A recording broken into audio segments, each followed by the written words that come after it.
Você é Bahia? Se você é Bahia, você tá no lugar certo. Aqui é seu lugar. Fala, nação tricolor, fala, tricolindos e tricolindas, fala, torcedor e torcedora.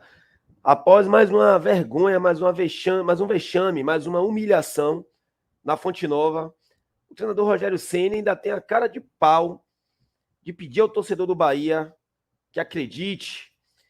Agora eu faço uma pergunta aqui de cara. Quando foi que o torcedor do Bahia deixou de acreditar? Ele pede ao torcedor do Bahia que o torcedor do Bahia abrace, que o torcedor do Bahia continue junto, mais ou menos assim, né, trocando em miúdos, que o torcedor do Bahia continue junto com o time.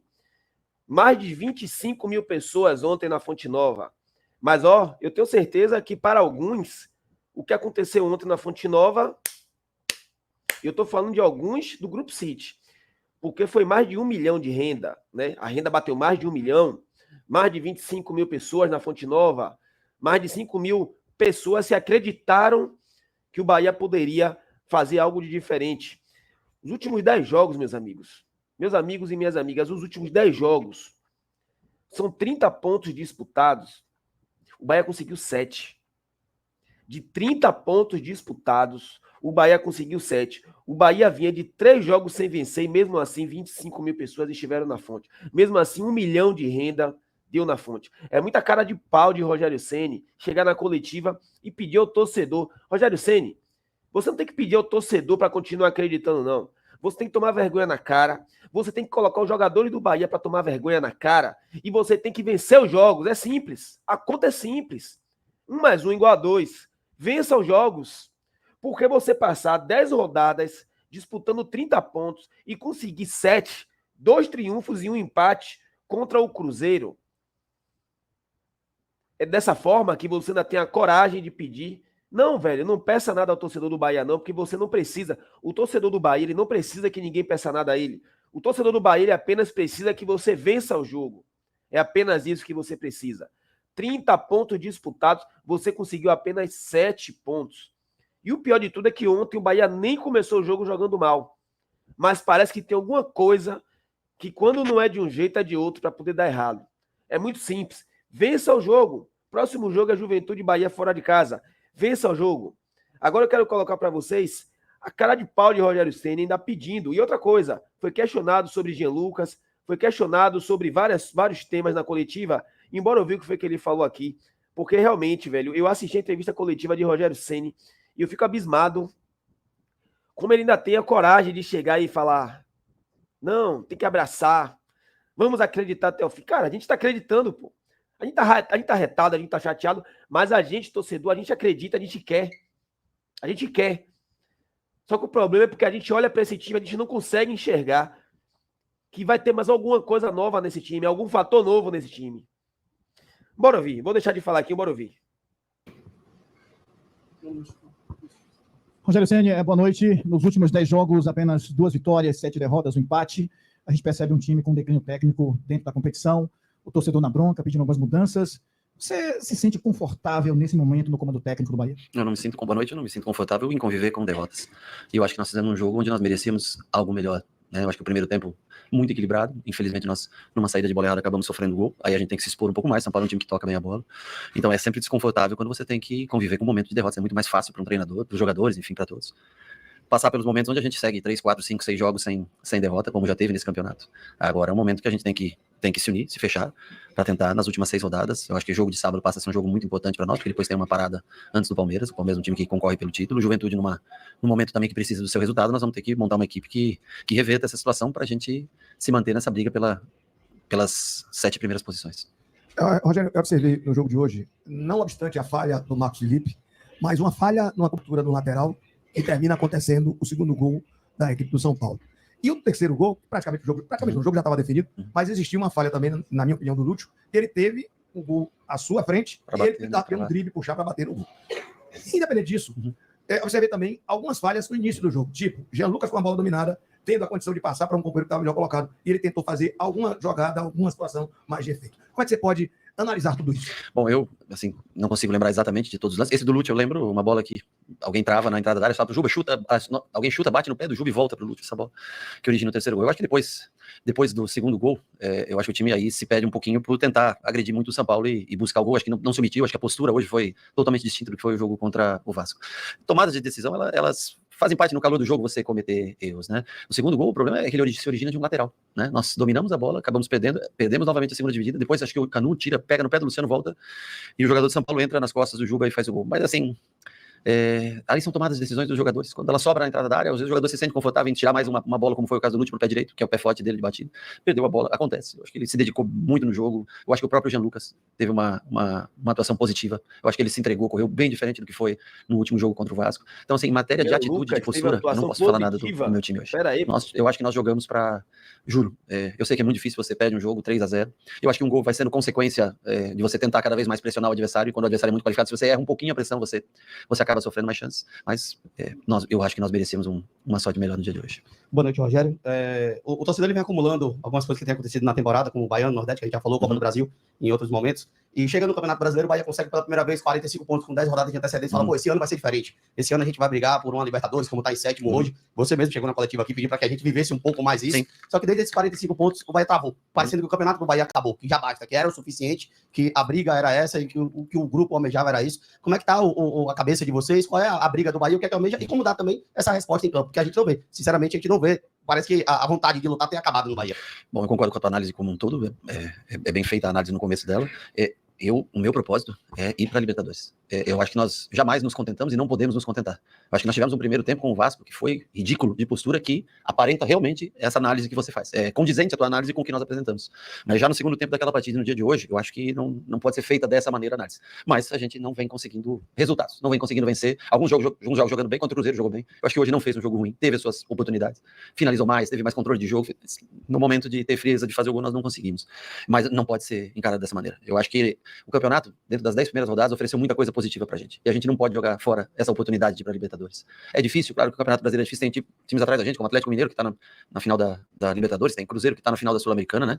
Mas foi um começo de campeonato muito bom pra gente desistir nesse momento. Então, assim, eu sei que é um momento difícil, como você citou, uma campanha ruim nos últimos jogos, mas ainda é possível. Nós não podemos desistir disso. Pra mim é um sonho que eu tenho de ver o Bahia jogar essa Copa Libertadores. E eu vou atrás até o último dia. E os jogadores, se eles mantiverem a postura e o nível de jogo de hoje, nós vamos conseguir pontos importantes. Mas a reação ela tem que começar já nesse sábado. Não dá mais tempo para esperar a reação. Mas realmente o primeiro tempo do Vasco, eu sinto vergonha como treinador da maneira como nós, e me incluo nisso, como nós atuamos nesse jogo, principalmente postura. Rogério, boa noite. A gente vê um Bahia de 2023, e aí me permite até me alongar um pouco, onde você chegou em 2023 para salvar o Bahia do rebaixamento. Era um técnico que se inventava cada adversário, não era um elenco que você montou, não tinha sua filosofia, não tinha nada daquilo que você acreditava, como você fez isso esse ano. Esse ano você mudou e colocou a sua filosofia, o seu jeito de jogar, toque de bola. Eu sempre falo que o Bahia é campeão brasileiro de posse de bola, que o Bahia tem muita bola, mas essa posse de bola muitas vezes tem sido estéril. Ano passado, Cauli era um cara fundamental. Esse ano, chegaram vários outros para ajudá-lo dentro desse sistema, e você já falou muito sobre isso aqui, quando questionado sobre isso. Hoje, Cauli e Jean Lucas vivem, ao meu ver, tá? É uma opinião minha, sim, um momento muito abaixo do esperado. Por que esses jogadores não têm um refrigério de sair do time e entrar outros jogadores que possam fazer essa função? E aí, sinceramente, eu não vejo no elenco posições ou jogadores que possam fazer, talvez, um Acevedo, um Iago, ou um Lúcio na frente, para poder mudar um pouco o jeito de jogar da equipe. Hoje você mudou o time. O time hoje agrediu, tentou, lutou, mas quando tomou o gol, morreu. O time sentiu o gol absurdamente. E tanto que no segundo tempo não teve o ímpeto de atacar. O que passa na tua cabeça? E me perdoe a você a pergunta longa e muito mais em tom de desabafo. O que passa na tua cabeça para poder fazer esse time ser o time que encantou todo mundo desde o começo do ano? Bom, eu só discordo da última parte. Eu acho que o time tentou o gol no segundo tempo. Eu acho que dominava o jogo no primeiro. Talvez a maneira como aconteceu o gol no primeiro tempo, todo mundo sentiu bastante, não só o Marcos pelo erro na saída de bola, mas a todos pesou bastante, porque o jogo, eu acho que no mínimo muito equilibrado estava o jogo naquele momento. E quando você toma um gol, você tem que, para ter a bola mais rápido, você tem que pressionar mais. Se você pressionar mais um pouco errado, o São Paulo ele consegue sair jogando. O Cauli hoje jogou numa posição um pouco diferente, nós demos um pouco mais de velocidade com o Ademir. Infelizmente, o Iago sentiu uma lesão anteontem e não pôde estar presente com a gente. O Tassiano tomou o terceiro cartão amarelo, não pôde estar presente, e o Biel ainda não conseguiu treinar de maneira com o grupo, tá voltando já numa transição, mas ainda não conseguiu treinar com o grupo. São 3 jogadores que trabalham pelo lado esquerdo do campo. Então, assim, eu acho que o Cauli, com com o Everton Ribeiro, Lúcio jogando à frente, Ademir dando amplitude. Hoje nós liberamos mais o Juba para subir. Uma construção a 3 com áreas que não está tão acostumado a fazer essa construção. Acho que nós temos um padrão de jogo, mas nós muitas vezes não temos aquele jogador do 1 para 1, como foi o Ademir hoje. Muitas vezes que recebeu a bola no começo do jogo, teve 2 ou 3 ocasiões que ele faz esse 1 contra 1, vai na linha de fundo, faz o cruzamento para a área. E aí a gente começa a acelerar muito o jogo. Eu assim, concordo que às vezes a gente tem lentidão na troca de passe, poderia ser mais rápida essa troca de passe. Mas se a gente não tiver a calma para colocar o nosso time no campo de ataque e ter mais jogadores no campo de ataque adversário, nós vamos sofrer mais contra-ataques, nós vamos sofrer mais transições, e como foi o terceiro gol, uma transição que a gente começa com muita gente para ataque, pede essa bola e dá o gol nas costas do Juba. Então, assim, eu acho que não foi um jogo ruim, nós tentamos manter o nosso estilo, dando mais velocidade pelos dois lados, com o Juba e Ademir hoje, jogando com o Lúcio, que é um cara que ataca bem espaços, e foi muito intenso durante o jogo todo. Eu só, assim, eu não consigo enxergar todas essas tantas opções de troca que a gente tenha realmente nesse momento, principalmente com essas 3 ausências que eu falei, principalmente no lado do esquerdo do campo. O Tassiano poderia jogar como foi contra o Vasco, por exemplo, por dentro ali, o Biel aberto pela esquerda, poderia, mas no momento o Iago poderia fazer a ala que o Juba fez. No dia de hoje, nós infelizmente não tínhamos esses jogadores. Rogério, boa noite. Há 2 coletivas aqui, eu perguntei a você sobre desempenho da equipe com a semana cheia de trabalho, que inclusive piorou nesses 2 últimos jogos, com as derrotas para Vasco e hoje São Paulo. Até para enfatizar isso, de julho até hoje são 10 jogos, com 6 derrotas, 2 empates, 2 triunfos. 26,6% de aproveitamento dos pontos nesse período. E já na última coletiva, lá na partida contra o Vasco, lá no São Januário, eu perguntei a você também sobre a montagem desse elenco. E você respondeu que não tinha do que reclamar dentro do que você tinha à disposição de poder financeiro, de contratações. Uhum. Então, como você, com esse elenco, que não tem o que reclamar dentro das suas opções, dentro do investimento que o Bahia pode, e com a semana cheia de trabalho, que por diversas vezes você citou no começo do ano, na metade do ano, você citou sobre a importância da semana cheia de trabalho. Como fazer com que esse elenco que não tem o que reclamar, com a semana cheia de trabalho, a gente consiga extrair o melhor resultado que não tem surtido efeito desde julho? Porque o desempenho nem sempre é condizente com o resultado. Às vezes você tem um bom desempenho e não consegue o resultado. Porque o adversário, muitas vezes, tem a mesma semana de trabalho que você. E às vezes você faz um jogo ruim como o Vasco, com postura ruim, mesmo tendo a semana de trabalho, que é culpa da gente. Agora, hoje, eu acho que o time desempenhou além do que o resultado veio. Mas, para qualquer um, o Palmeiras está só numa competição, e às vezes acaba perdendo um jogo, outros times estão numa competição só e acabam. Então, assim, uma coisa não garante, uma semana de trabalho, ela não garante a vitória. Agora, com relação ao desempenho, eu acho que o nosso desempenho no dia de hoje foi melhor do que o nosso resultado. Como resultado, realmente, a gente tem que assumir a responsabilidade e tentar achar novamente um time contra o Juventude. Pode ser que, de repente, você trabalhe 3, 4 dias e consiga vencer. Você tenha menos, o Juventude tem uma semana de trabalho, por exemplo, jogou acho que sábado, se eu não me engano, foi o jogo de Juventude, vai jogar no próximo sábado. Nós não temos, quem sabe nós consigamos, sem essa semana de trabalho, vencer. Agora, desempenho nem sempre está atrelado ao resultado final de uma partida. Rogério, boa noite. Nas últimas 2 partidas, 2 falhas do goleiro Marcos Felipe. Queria que você comentasse um pouquinho sobre o desempenho do Marcos Felipe nas últimas 2 partidas. É uma posição ingrata, difícil de se jogar. Eu acho que hoje, o que aconteceu no gol de hoje, ele sai na bola cruzada, pega, acho que o Ademir sai correndo, e ali, eu sei, o torcedor quer que você arme o contra-ataque, quer que você saia, eu entendo perfeitamente, mas ali é a hora de você contar até 5, olhar, esperar o time se posicionar, né? Então, talvez ele fez na vontade de querer fazer com que o jogo corresse rápido, mas já é fim de primeiro tempo, minuto 40, alguns jogadores já estão cansados para fazer essa transição rápida, né? Então, eu acho que só faltou um pouco de calma e nós temos que mentalizar o nosso jogo. Então, espero o time abrir um pouquinho mais, mas acontece, infelizmente. O que eu vou te dizer? Eu já joguei nessa posição, eu sei que às vezes até psicologicamente você tem uma falha, você vem para outro jogo, aquilo fica no subconsciente, né? E ele tem que ter força para reagir. Lamento, porque o time, eu acho que, como eu falei, era um jogo muito parelho e aquele gol, ele faz com que o time sinta a pancada do gol. E tenho certeza que pro Marcos Felipe é muito pior, porque para ele deve pesar muito mais, eu sei. Agora, acontece do jogo, é um lance que, acho que ele teve azar no lance, se precipitou um pouco em querer repor a bola rápido. Nós poderíamos ter feito de uma forma mais tranquila, mais calma, para começar o jogo, se posicionar melhor dentro do campo, mas é uma escolha, e você sempre corre riscos quando você assume alguma escolha. Rogério, boa noite. Diante da avaliação em relação à temporada, em relação a esse momento de oscilação do Bahia, eu queria que você comentasse um pouco do fator decisivo, em relação à parte do atleta. Decisão em finalização, em tomada de decisão, e em comparação com todas as competições que vai disputar esse ano, acho que talvez esse teor de algo a mais que faltou em relação à decisão, em relação a esse tópico. Você acha que isso pesa nesse momento do Bahia? Porque, em comparação com as finalizações de São Paulo, né, se não me engano, foram 4 e 3 gols, e o Bahia mais de 10, enfim. Eu acho que talvez isso tenha pesado. Você concorda com essa avaliação? Eu acho que sim, eu acho que a qualidade da finalização, enfim, né? Eu acho que nós tivemos muitas, mas tivemos chances, acho que de todas as maneiras, para marcar de cabeça. Acho que foi o Juba que o Rafael faz uma grande defesa no primeiro tempo. O Everaldo tem de cabeça. A bola que Gabriel. Sim, a do Everaldo também, a do Gabriel também, né? Aí com o pé nós tivemos vários chutes, gente.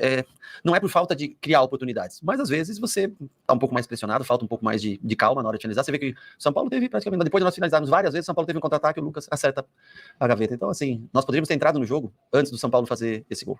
Então, assim, eu sei que é muito difícil, eu sei que é um momento que a gente olha só para o resultado e e começa a duvidar, né? Mas a única coisa que eu peço aqui é que a gente esteja junto até o final do ano, que a gente esteja junto nos próximos 6 jogos, que, como você citou, não pode ser, para um time do tamanho do Bahia, a gente não pode nunca pensar em fazer 45, 46, não sei, e achar que jamais isso é suficiente. Nós temos que buscar os 56, 57 pontos, tentar essa vaga, seja na 7ª, seja na 6ª, na 8ª posição, no que for. Mas nós temos que, não podemos jogar fora tudo que nós fizemos no começo do ano. E isso é responsabilidade minha, em conjunto com os atletas. Boa noite, Rogério. Acompanhando o clube, a gente vê que você costuma levar muitos atletas da base para o treino com o profissional e até relaciona algum deles para as partidas. Eu queria saber de você, vendo como eles treinam, como é o dia a dia com esses meninos da base, como que eles podem ficar prontos para começar a entrar nos jogos? Hoje eu quase coloquei o Thiago no jogo. Eu pensei em colocar, eu trouxe porque justamente não tínhamos o Biel, e eu ia tirar o Lúcio na parte final do jogo para colocar, mas eu achei o Lúcio relativamente bem fisicamente, e combateu bastante, marcou bem no meio, atacou, chegou com possibilidades. Não usei. Ele e o Juan Pablo têm treinado mais com a gente nesses últimos dias. Eu acho que, por exemplo, o Juan Pablo é um garoto de 16 para 17 anos. A gente sempre tem como exemplo o Estevam do Palmeiras, que tem 17 anos, está jogando, né? Eu acho que falta um pouco ainda pra gente um nível de competitividade, um nível de competição maior em categorias de base para que a gente se sobressaia. Acho que o Bahia está investindo, está construindo mais um campo sintético, acho que nós vamos ter melhor desenvolvimento dos jogadores, e eu espero que já no próximo ano, no próximo campeonato baiano, por exemplo, que a gente possa lançar muitos desses garotos para terem minutos e tentar estar com eles mais prontos para a Copa do Nordeste, para campeonato brasileiro, para a competição internacional que nós participamos. Esse é o intuito, esse é o objetivo, mas eu acho que ainda falta um pouco para que esses jogadores... O Thiago poderia ter entrado, repito, hoje ia entrar Beto pela esquerda, trazendo o Ratão pela direita, botando o Everaldo centralizado, mas achei que o Lúcio ainda tinha energia até o final, estava vivo no jogo e preferi deixá-lo, mas poderia ter entrado com o Thiago hoje na parte final do jogo. Rogério, boa noite. No primeiro turno, ou a primeira parte de Brasileiro, avassaladora. Significa dizer que aquele início de Brasileiro, aquele recorte de Brasileiro, foi além do que, de fato, a equipe poderia produzir, foi além do que, de fato, ela poderia alcançar e passou para todos a falsa impressão de que poderia estar mais longe, e o Bahia está no seu limite, é o seu limite técnico de capacidade do elenco e de capacidade sua de fazer esse elenco render? Bom, eu acho que os resultados da primeira parte do campeonato talvez foram até maiores do que a gente jogava bem. Nós conseguimos resultados, Botafogo, nós passamos por situações difíceis contra o Botafogo naquele 2-1, mas nós conseguimos pontuações que até o jogo do Flamengo nós jogávamos pela liderança do campeonato, eu não lembro exatamente em que rodada era, 9ª, 11ª, por aí, eu não sei. E acho que hoje a gente não tem produzido, estamos produzindo abaixo do que a gente... Acho que naquele momento nós passamos do nosso limite muitas vezes e tivemos resultados, às vezes até maiores do que... E hoje nós não... Em determinados jogos nós jogamos um futebol onde o resultado está abaixo do que a gente consegue apresentar. Então, assim, eu não vou dizer que nós conseguimos resultados acima do que nós podíamos, mas acho que as coisas fluíram para resultados equilibrados penderem a nosso favor. Hoje, nesse momento, às vezes nós fazemos jogos equilibrados e esses resultados caem contrários a gente. Eu acho que... mas nós temos que continuar trabalhando. Eu falo, se a gente jogar criando oportunidades como hoje, jogando de igual para igual contra...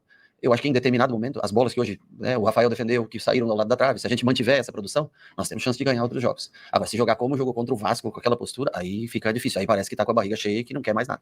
Mas na postura de hoje, eu acho que a tendência é que a gente consiga, mesmo tendo jogos difíceis, como é o Palmeiras, por exemplo, próximo jogo em casa, né? O Juventude precisando de resultado. Mas se a gente mantiver esse nível de finalização, de finalizar 20, 25 vezes no jogo, uma hora a bola tem que entrar e você tem que contar um pouco mais com a sorte no resultado final. Boa noite, Rogério. No primeiro turno, o Bahia termina em 7º também, com 31 pontos, agora mantém a mesma posição, não perdeu posições, né? E se fala muito sobre perder a classificação, e no primeiro turno o clima era completamente diferente na mesma colocação. Então eu queria entender de você, a que você atribui, né? A gente sabe que o desempenho, o resultado, como você falou, são 15 pontos apenas no segundo turno, muito aquém, na verdade, do que o Bahia poderia, mas se mantém na mesma colocação. E por que agora existe essa conversa da classificação para a Libertadores estar ameaçada, e paralelo a isso, né, o comportamento da torcida também mudou bastante. Aproveito para perguntar sobre o acontecido de ontem, né, como você pessoalmente lida com isso, que foi, enfim, uma cobrança um pouco fora do tom, e de que forma impacta isso psicologicamente para vocês? Não, eu lamento o episódio e não vou tecer comentários sobre o episódio em si. Eu acho que o torcedor fica chateado, fica triste, ele vaia, e até, assim, me coloco no lugar de um jogador com 40 minutos do primeiro tempo, mais que você erre, e é doloroso pra gente, que tá fazendo um trabalho ali muito equilibrado no jogo, às vezes você tem um erro, e isso vai desencadeando, daí o Cauli perde uma bola, a vaia vem, eu acho que é de direito do torcedor, ele paga o ingresso, vem, ele quer ver seu time vencer, e quando não vence ele se frustra, assim como a gente se frustra, porque eu sei que o trabalho, nesse momento ele tá dando resultados inferiores ao que a gente vem trabalhando no dia a dia, assim como o Barão citou, dos resultados superiores até do que a gente esperava no começo, pelo que a gente produzia, hoje eles estão inferiores, mas poxa, vaiar, xingar, eu entendo tudo isso, mas durante o jogo eu só queria que, assim, de coração, eu lamento muito, que eu gostaria que o torcedor estivesse feliz, estivesse ovacionando todos nós não produzimos resultado suficiente para isso, nós estamos devendo resultados, agora, essa vaia ela não vai, os jogadores sentem, Eu sei que o torcedor fica magoado, vai dizer, poxa, mas não me entregaram resultado nenhum, e eu tenho... A única coisa que eu digo é que durante o jogo, se você começar a vai um Cauli, um Jean Lucas, qualquer jogador que seja, independente, por exemplo, da tua análise, que eu acho que é completamente aceitável, a queda de rendimento muitas vezes, mas ela não vai favorecer a gente, ela não vai fazer com que o jogador execute melhores movimentos sendo vaiado naquele momento. Eu compreendo, é de direito, não vem o resultado, é de direito, mas eu só pediria porque o jogador, ele acaba sentindo bastante durante o jogo, né? E tudo que a gente não precisa nesse momento, já temos as nossas dificuldades, os nossos problemas, os nossos erros, nós precisamos realmente da presença do torcedor e tentando incentivar o máximo possível para que nas últimas rodadas a gente consiga, nós temos bons jogos em casa e para tentar fazer a pontuação necessária para classificar para essa pré-Libertadores. Pronto, encerrado, obrigado, pessoal. Boa noite. Aí, galera, para vocês, coloquei a entrevista bem rápida para poder a gente ter uma dinâmica melhor. É isso, tamo junto. Pedindo ao torcedor do Bahia. Mais de 25 mil pessoas, mais de 1 milhão de renda. Forte abraço. Você é Bahia? Se você é Bahia, você tá no lugar certo. Aqui é seu lugar.